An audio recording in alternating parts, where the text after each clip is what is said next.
Hey, greetings, everyone. Lieutenant Colonel Alan West, and welcome to the Steadfast and Loyal podcast. You gotta light 'em up before they burn it down. Better dig deep and put 'em in the ground. Blood on their hands, they're hellbound. Save us all. Ooh, they're gonna burn it down. Save us all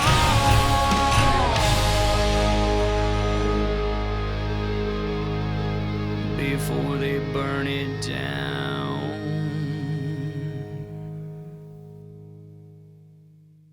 Hey, ladies and gentlemen, welcome back to the Steadfast and Loyal podcast. And you know, one of the great things about being in America is that you can be a kid or you can be, middle-aged guy, and you're watching someone on television, someone that you admire, someone that their story you are drawn to.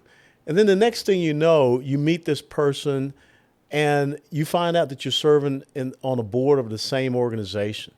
And then you get the opportunity to have this person on and interview them on your podcast. Well, that's how I feel about my dear friend Dean Cain. Dean Cain was born in Mount Clemens, Michigan, to actress Sharon Thomas Cain and Roger Tanaka. His mother married his adopted father, director Christopher Cain, when Dean was 3. Though he grew up in Malibu and attended Santa Monica High School, his career plans favored professional football over acting. While at Princeton University, he completed a history major and set a Princeton record for interceptions in a season, 12. After signing with the Buffalo Bills, sadly, a knee injury ended his pro career before it began. And Dean was cast in a number of commercials and TV parts before landing his breakthrough role as Superman Clark Kent in the series Lois and Clark, The New Adventures of Superman in 1993. He has now joined the ranks of those fleeing the Communist Republic of California and the failed policies of Governor Gavin Newsom, and now resides in the state of Nevada. Dean Cain, my friend, it's so good to see you. Welcome to the Steadfast and Loyal podcast. Colonel West, it's an honor, my friend. Always an honor to see you and always an honor to speak with you. Yes, sir. It's fantastic. Talk to us about, okay, here you are. You've had this successful career at Princeton University playing football. You get to the Buffalo Bills. You have this knee injury. What is going through your mind? Honest to goodness, I was, I will say young and dumb because I didn't realize that there was any issue. I figured, okay, I had this injury. It's going to be fine. I'll come back. I'll just come back next year. I'll get a year to get stronger and more prepared for the NFL, and I'll be back. And it just didn't turn out that way. My injury was such that I tore my lateral meniscus completely, that cartilage on my knee, and I blew away a piece of the cartilage off the femur, the femoral head there. So it was more serious, but I still thought, okay, I'm still coming back. I might have been in the 3rd year of shooting Lois and Clark and been about 29 years old before I, honest to goodness, realized I'm not going to play in the NFL again. Because it takes, as an athlete, even as a fighter, you see it all the time happen. Yeah. Athletes just don't want to give up that athletic mantle, and I never did. I got to play Superman, which was great, but and I got to pretend to be an athlete, but that was it. I just figured, okay, I'm going to be okay. It's no big deal. It took a minute though because I made a little bit of money signing my contract and playing. I was carried on the team till November. But then I had to figure out, hey, I better make some money because Dad is not going to be footing the bill all the time. And so I started, doing some commercials, trying my hand at screenwriting. And I just kept pushing the old adage, never give up, never surrender. I just persevered and kept pushing and finally got my break as an actor. But I just didn't think that athletics were done. But I will tell you a funny story. After being playing in the NFL for that little bit of time, then going off and then playing Superman, the Buffalo Bills brought me back, and they brought me back not to play, but to be an honorary captain for the final game of the year against the Miami Dolphins, and whoever won our division.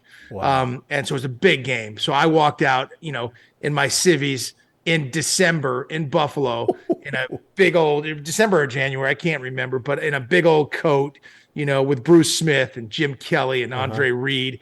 And there was Dan Marino on the other side. And I got to go out there and do that.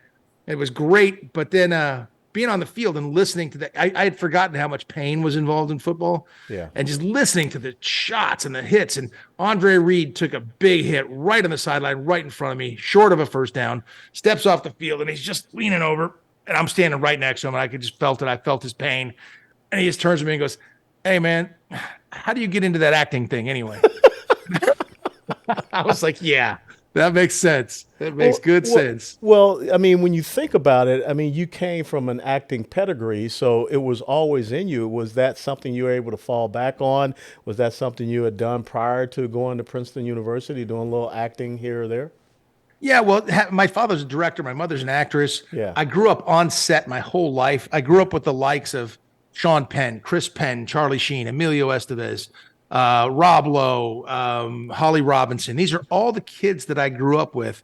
And I watched them all branch off and become very successful actors. And it honestly just seemed like the thing to do. Yeah. Like that's what they were all doing. Our parents were involved in the industry and everybody sort of just slid into it. And it was a really natural thing. I didn't feel like, oh my gosh, I'm on a film set any more than I felt like, oh my gosh. I mean, I felt like that when I got to the NFL. I was like, oh my gosh, there's Shane Conlon, there's Bruce Smith. But I also said, I'm playing football and I know this world. And that's the same thing with being with acting and being on set. And I've done every job. I write, produce, direct, act. I've held the boom. I've got coffee. I'm a runner. I've done every job. So I appreciate every job on it. And I understand the process from start to finish. So it was already it was like if my dad had been a cobbler and made shoes, I'd know how to do that because I was exposed to it all the time. He was always trying to cultivate my writing.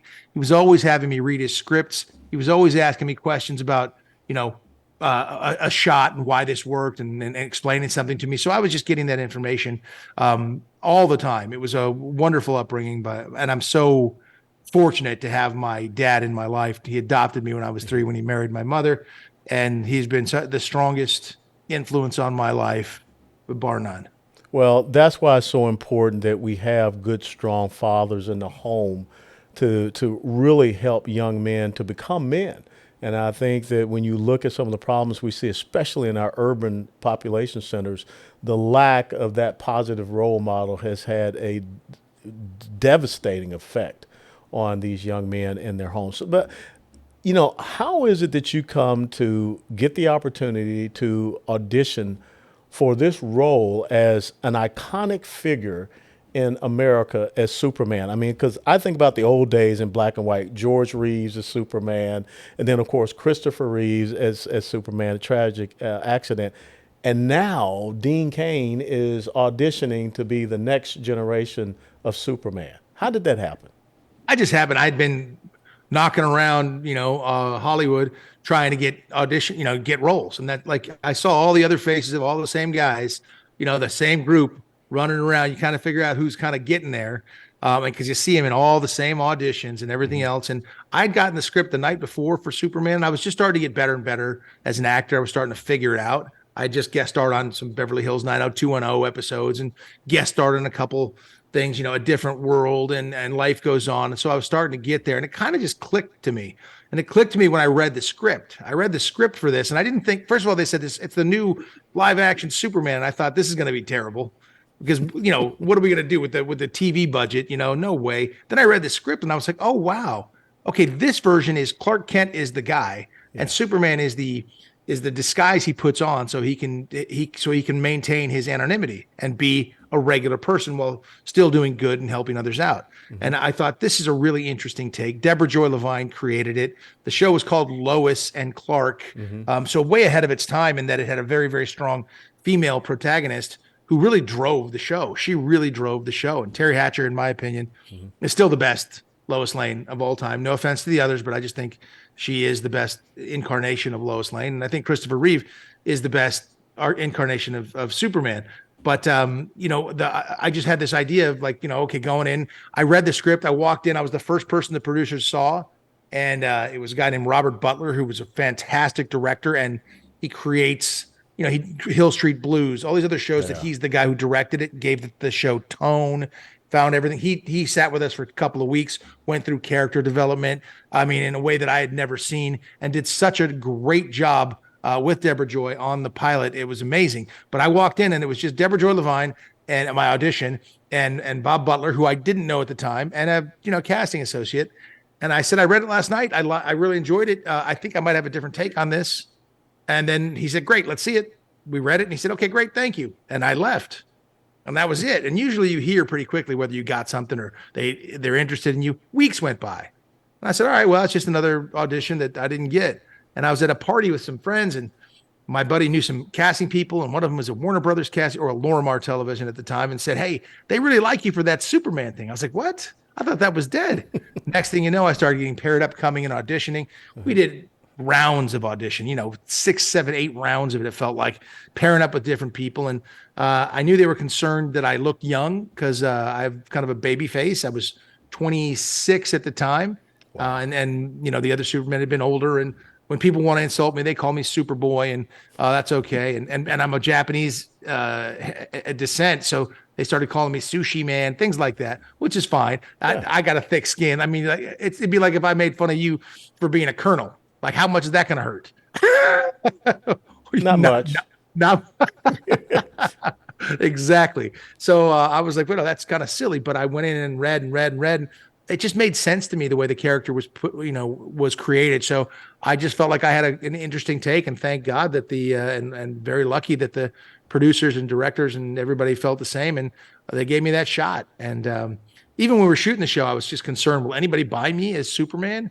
And fortunately they did, and it was a big success. It was a huge success. And so what was it like the first time when you looked at yourself and you had on the red cape? Man, it was terrifying, because the first thing it is put me in in a blue lycra, just tights, with no S, no nothing, a little spot to, use the restroom if you had to. But before I even put on the boots it's just putting on a blue skin. Yeah. And I was like, oh my gosh, we are in big trouble here. And then finally, then we put on the little, the little red panties. Then you put on the boots, and then, then you throw the cape on, and you're like, all right, this started to look pretty cool. But it didn't become real until that S gets slapped on the chest. And then it was pretty cool. By the beginning, I felt very self-conscious in it. But by the 4th year, man, I could have gone to the grocery store and just been fine walking through in the suit, because you just get used to it. It's just the thing you get used to. Now, you became an iconic figure. And like I said, when, the Lois and Clark came out in 1993, I was 32 years of age. I remember watching it and just being enthralled with it. What was it like for you to understand the impact and the influence that you could have on so many young lives that were tuning in to you as Superman? It's funny. This is sort of the birth of the internet back in 93. Mm-hmm. There wasn't a lot of stuff going on the way it is now, where everything is under such a microscope, and anything you say now is broadcast to, the entire world, et cetera, et cetera. And I think it's a good thing that was the case. I can only imagine if the show were to have aired today and had the sort of impact that it had then. Now, I can't even imagine what that spotlight and pressure would have felt like. Then it didn't feel like much. I had very strong convictions, very strong morals and beliefs from a very strong family. My father's a farm boy from South Dakota. My grandfather, commander in the Navy. My uncle, lieutenant colonel in the Air Force. There was I played sports. Everything was yes, sir, no, sir, yes, ma'am, no, ma'am. There were very, strict rules to adhere to and ways to conduct yourself. And so I was taught that stuff as a young man growing up. And I grew up in Malibu, California. A lot of kids were, the stoners and the surfers and that whole thing. But I was an athlete. I didn't appeal to me. Drugs and all that had no appeal to me. How could I do drugs and then go run for 4 miles? It just didn't work. So that stuff just became something that was, people knew, don't even try to do drugs around Dean. He didn't like it. So just leave it alone and just don't bring it near him. And that's kind of how it went growing up in Malibu. And it was great. The having the values and morals, I look at Superman as the strongest being ever on the planet Earth. And he happened to be raised in small town Kansas by a farmer and his wife, instilled with purely American values. And that's why the strongest most powerful being on earth became the most kind and moral human being out there, only to do good and help others. That's really what he was there to do, for truth, justice, and the American way. We never said that, though. We didn't say the American way when I was on the show. We never said that phrase, but that was the current phrase, and that's the one I grew up with. And it's the one, if you look at my Twitter bio, it's still in the bio, because I do believe in that truth, justice, and the American way, because I do believe the government, of, by, and for the people is the best way ever created by man to govern. And so I still stand by truth, justice, and the American way, and I will to the day I die. Well, let's talk about that. I mean, was there ever some moment of an epiphany, or as I like to call it, the Saul to Paul Damascus Road revelation that made you this very strong, very visible conservative, especially when you think about being out there in Hollywood, which kind of looks down its nose at conservatives? Was there a moment where a light came on, or was this just a continuation of all the things that made Dean Cain who he was growing up? Honestly, I feel like it was a continuation. I feel like being an athlete, you understand a meritocracy. Mm-hmm. You understand hard work will bring results. You understand that you're going to get knocked down. I don't care how big and strong or fast you think you are. You're going to get knocked on your tail, and you better get back up. As said often, and Denzel Washington said it very well, get knocked down 7 times, get up 8. That's right. And that's the thing you learn. And you learn, as good as you are, man, someone's going to knock you down. And you better get back up. That's part of the game. It happens to all of us all the time, and that's life. So I always look at sports as a metaphor for life. And, I'm all about equality of opportunity. Everybody shows up. Mm-hmm. Everybody's ready to play ball. Let's go. If you earn it on the field, you got it. I don't care if you're black, white, green, yellow, Asian. If you got it, you deserve to be there. And that to me was what made sense for life. And if you're giving the effort, you belong on the team. Sometimes you give the effort and you don't get on the team, and that's life. Yeah. And that's the thing. And so for me, I think it was just a combination of being an athlete, understanding the meritocracy, hard work, perseverance. And that just stuck with me. It stuck with me. For those who would say, participation trophies, man, we had one trophy. That was your most valuable player. Yeah. That was it. That's what you get. And if you don't earn that, or earn one of the other most improved, or one of the other categories, hey, you're just a player, and you aspire, and you celebrate those people, and you go, I want to be like Michael Jordan. I want to be like Michael Jordan. What did it take Michael Jordan to get to where he is? Hard work, never giving up, hearing no a million times and not believing it. And these are just conservative principles. Oddly, they're conservative principles, and they're frowned upon in today's world in so many instances. And I just don't understand that. And if you study history, I'm a history major. You start talking about socialism, and everybody gets everything. And I'm certainly not going to tell you anything you don't know, sir. But, you can't, there is no equality of outcome. It just doesn't happen. It's no possible way. It ends up with a few elites at the top who just sort of say, this is what you get, this is what you don't get. And you end up, everybody's poor, everybody's hungry, you're waiting in lines for bread. It's the American ingenuity, the ability for people, individuals, the individual rights to be able to make those decisions on your own is what makes us successful and good, strong populace. I often talk about the soft bigotry of low expectations. And to me, that's what leftism and socialism is all about. I just recently saw the interview that Tim Scott did on The View, and to tell him that you're the exception, because, I mean, how incredibly offensive, as he said, but that's that mentality of the left that says you can't make it, and if you do make it, it's only because you slipped through, but we can help you to have some standard. We can give you the crumbs. How is it that this mentality has crept in, especially on a day, you and I are taping this interview, this is the 79th remembrance of D-Day. Okay, those guys were not about equality of outcomes. Those guys were fighting against the very same principles and philosophies that have now infiltrated into our country. How did we get to this point, Dean? Because even in 1993, this would have been unconscionable for us to believe it could happen. It absolutely 100% would be unconscionable. I don't understand it. I mean, if the people if the greatest generation, who we are celebrating the 79th anniversary of D-Day, and you look back, I am fascinated with war and diplomacy. I took my comprehensive exams on war and diplomacy. Just World War II was the most fascinating time in the world for me to study.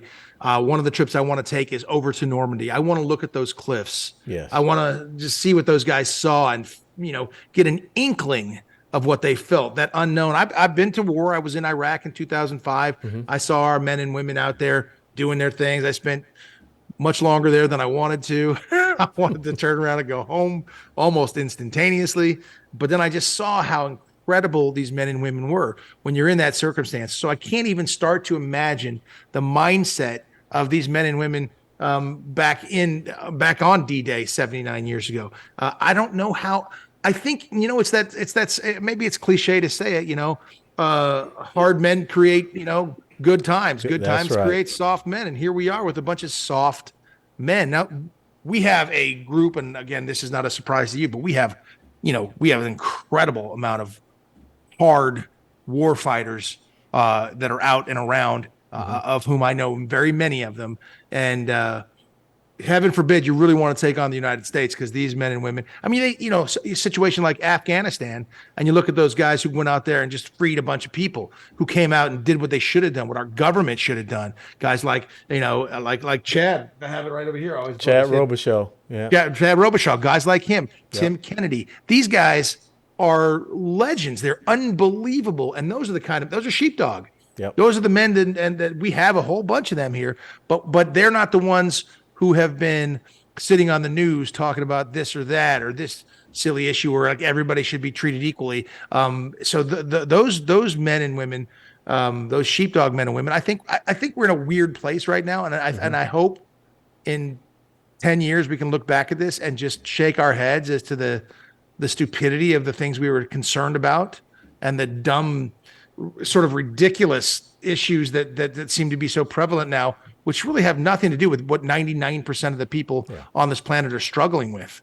We have an abundance of food. We have an abundance of energy. We're cutting those things for some weird reason, but we have so much here. It is that period of time where we have great times. So we're getting soft men, and that is a recipe for disaster.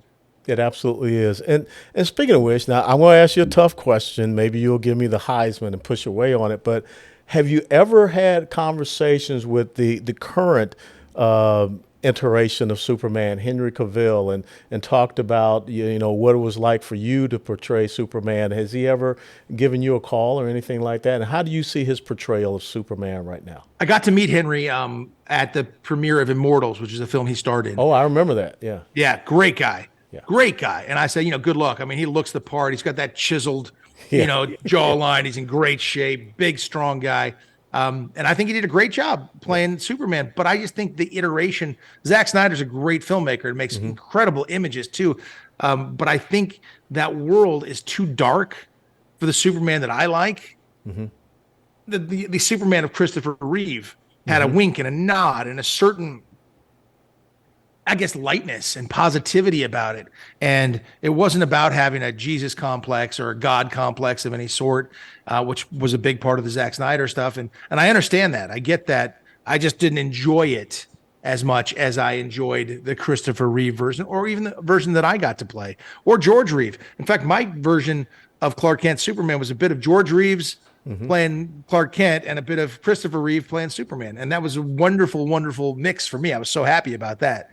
So Henry's done a great job. I just think it's a dark iteration, and it's Batman's world, man. That's Batman's world. Yeah, it is.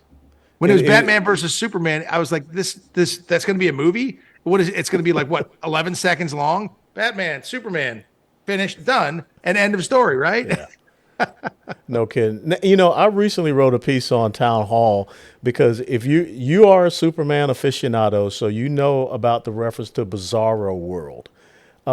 It kind of seems like we are living in the Bizarro world right now. I mean, Superman does, good and all that, but that he's punished for that, and he's sent away to the cube-shaped planet, and everything is opposite of what it should be. And you get that feeling about this country right now.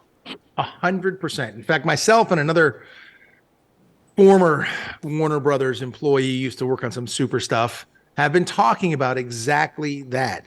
And I know that Warner Brothers is not excited to bring me back to play Superman for anything. I don't think they're excited about anything of that nature. I know that I did get to play Supergirl. They brought back Michael Keaton as Batman. Why I can't love you come back? that.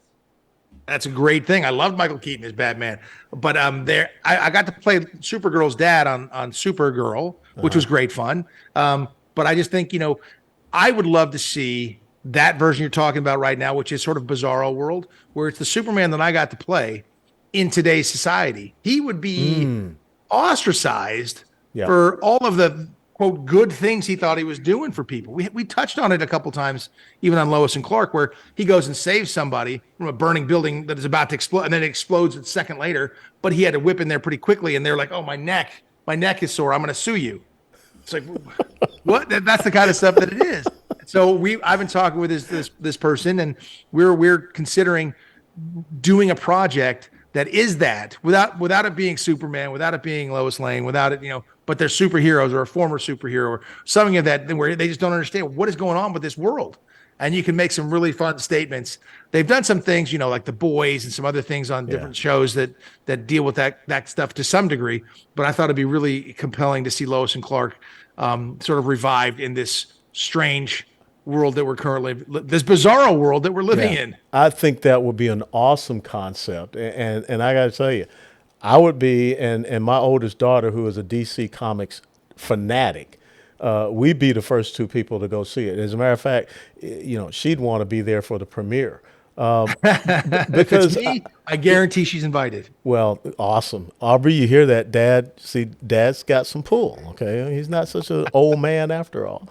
But I think that would be very appropriate to give people an insight into how is it that all of a sudden inflation is a good thing and fiscal responsibility is not? How is it that all of a sudden we can't protect our own borders and we can just allow people in illegally? I mean, we are completely upside down. And if we could put that in a package that people can relate to it from, the DC Comics series, I think it'd be a blockbuster hit.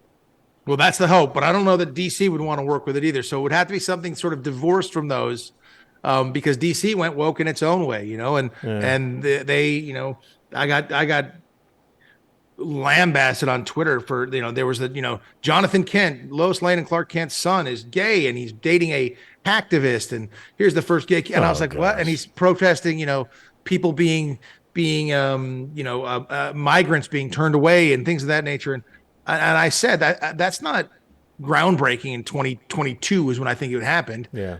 That's bandwagoning. And that ended up dying. Nobody wanted to read it. Nobody saw it. So it was unsuccessful and it went away. And I hope that happens with more and more projects and people start making projects that promote the values that I think that Americans hold dear. The idea of individualism, the idea of individual rights, and, standing against the zeitgeist of the day. The person who's really brave is the person who said, I'm not going to get that shot. Yeah. That's true bravery. That's one person standing up against the entire machinery, and voicing an opinion that is unpopular, which is the opinion exactly that the First Amendment is supposed to protect.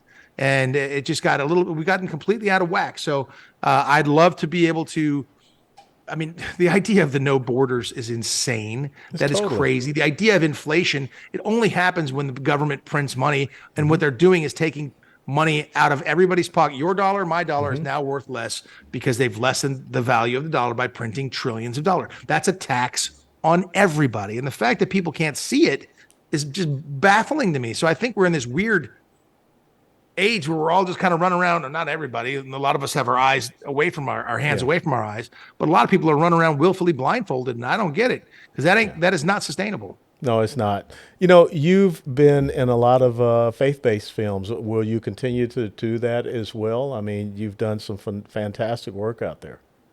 I love doing faith-based films, and I do them. Listen, it's not a money thing. I promise you that, because a lot of these little ones, especially when I work with a certain company, JC Films, there's no money involved. This is about telling stories that otherwise wouldn't get told.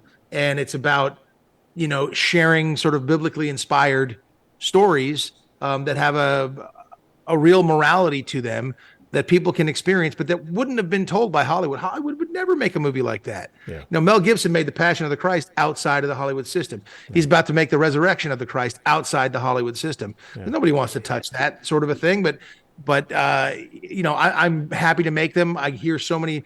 I go to a Comic-Con and most people are there for Superman, but 3 or 4 out of 10 will mention the faith-based films and how this particular film inspired them, or they really enjoyed this, or they like to be able to sit down and watch with their family and get, and learn something in a sense, or be able to teach their children something, a lesson, a life lesson by watching the films. And I think that's very, very valuable as a father. And my son is now 23, so it's not like innuendo anymore. The kid's he's a young man and he's learning, but I think he pays more attention now than he even did when he was younger, because these are things he's faced with every day now. Oh yeah, what our kids are facing today. I mean, I went to high school 75 through 79. I cannot imagine some of the things that our kids are facing. It just hit me when we talk about faith-based films. I think you should, do a reincarnation of Samson. I mean, what a great story. I mean, the great Victor Mature, I think he was the last person to portray Samson. I mean, they tried to do it. Hollywood tried to do it and messed it up, just like the Noah story with, what's his name? They had playing Noah, Gladiator. Oh, Russell Crowe. Yeah, Russell Crowe. You can't have Russell Crowe playing Noah.